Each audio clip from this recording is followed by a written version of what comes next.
A Pakistan-backed armed group launched a terrorist attack in India, causing over 30 casualties. India has issued its highest alert. The situation is taking a strange turn, and the United States and the United Kingdom have issued security alerts to their citizens staying in India. The United Kingdom has banned travel to some parts of India due to the peak India-Pakistan conflict. Let's discuss this today. Let's take a look right away. It was just yesterday. At around 6:52 post-meridian on the 10th local time, a vehicle suddenly exploded near the famous Red Fort in Delhi. This explosion wasn't a typical car fire. It reportedly occurred while the vehicle was stopped or moving slowly at a traffic signal. But since it was a very large explosion, authorities have been considering the possibility of terrorism from the beginning. The explosion was so powerful that it shattered the windows of cars parked far away. At least 13 people died and over 20 were injured in the incident.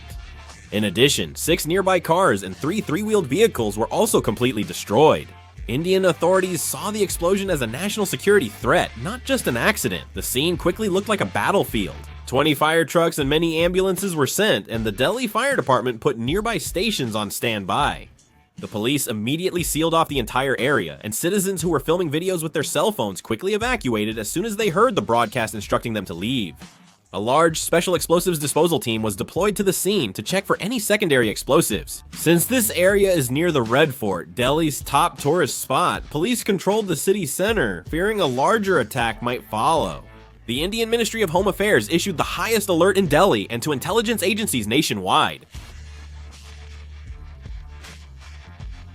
An immediate alert was issued in both Delhi and major cities like Mumbai. Airport security was greatly increased, with armed police stationed at every departure gate at Delhi International Airport. Railway authorities implemented 24-hour surveillance at major stations, while armed forces boosted patrols on all platforms. Meanwhile, the United States Embassy in New Delhi and the United States State Department have advised all American citizens staying in India to be vigilant about security. The British government has also issued a security alert to its citizens and imposed a travel ban on certain regions of India.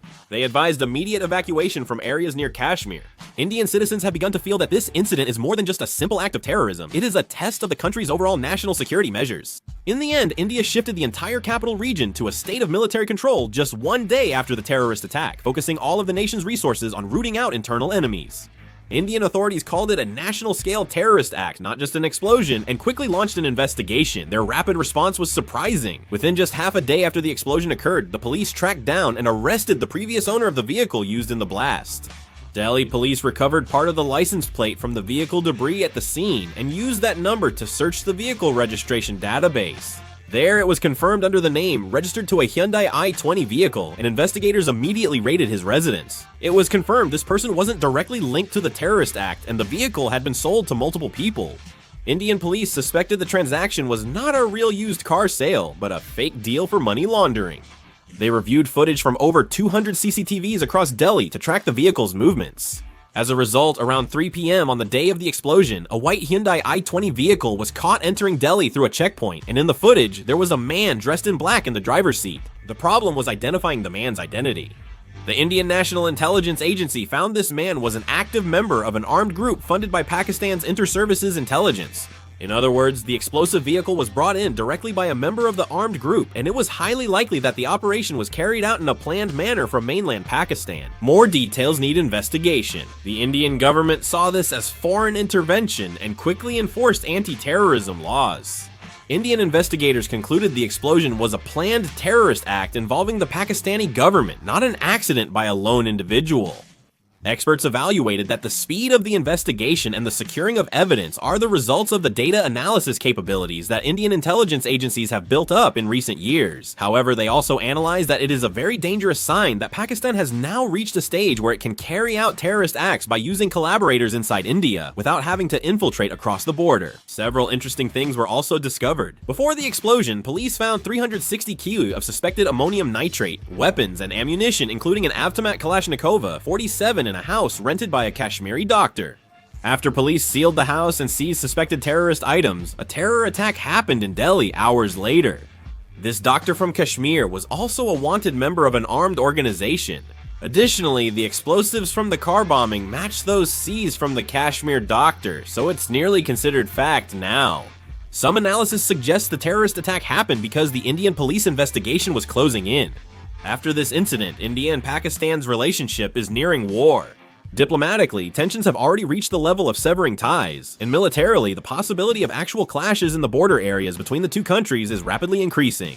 I've previously reported on India-Pakistan disputes. Back then, the United States failed to intervene effectively, and the conflict ended unresolved. The conflict continued, and another incident a few months later increased tension between the two countries. India views this incident not as a local terrorist act, but as a confirmed act by Pakistan, according to its government. The conflict between India and Pakistan was also triggered by the Kashmir terror attack, which was carried out by armed groups linked to Pakistan in Kashmir. Because of this, there is analysis that this latest incident could also lead to further conflict. If this occurs, the risk of military conflict between the two nuclear-armed nations rises.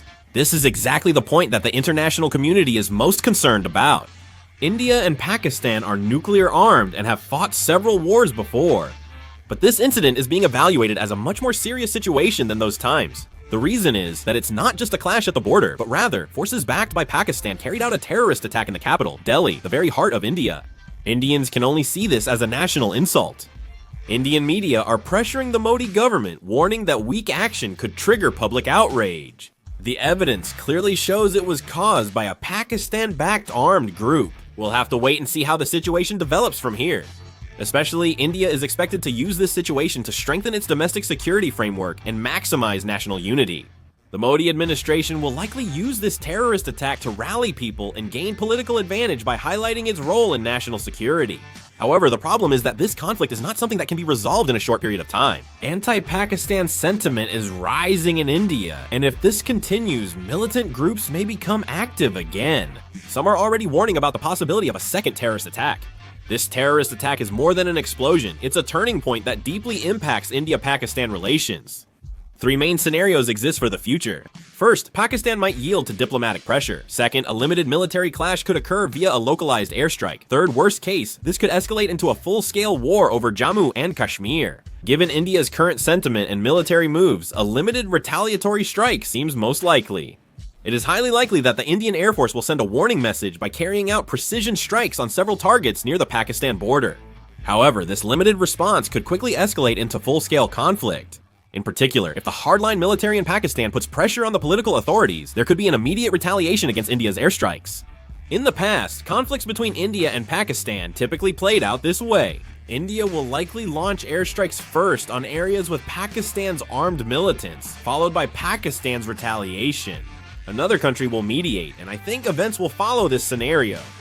In the end, it seems that this incident will become a major turning point that will change the security landscape of all of South Asia. What's left to see is who acts first and how widespread the impact will be. One thing is clear, the explosion that occurred in the heart of Delhi was not just a simple act of terror, but a sudden spark that ignited massive tensions between two nuclear-armed countries. The outlook is especially grim. Within India, public opinion is already boiling over, saying that the nation's pride will be shattered if there is no retaliation. Tensions are running high in the border areas. If this situation continues, it could escalate from a simple diplomatic conflict to an actual armed clash. Ultimately, this situation is making India-Pakistan relations irreversibly worse. It makes me wonder if the long-standing conflict could erupt again. What are your thoughts on the situation? Please leave your thoughts in the comments as well. That concludes the video. Thank you.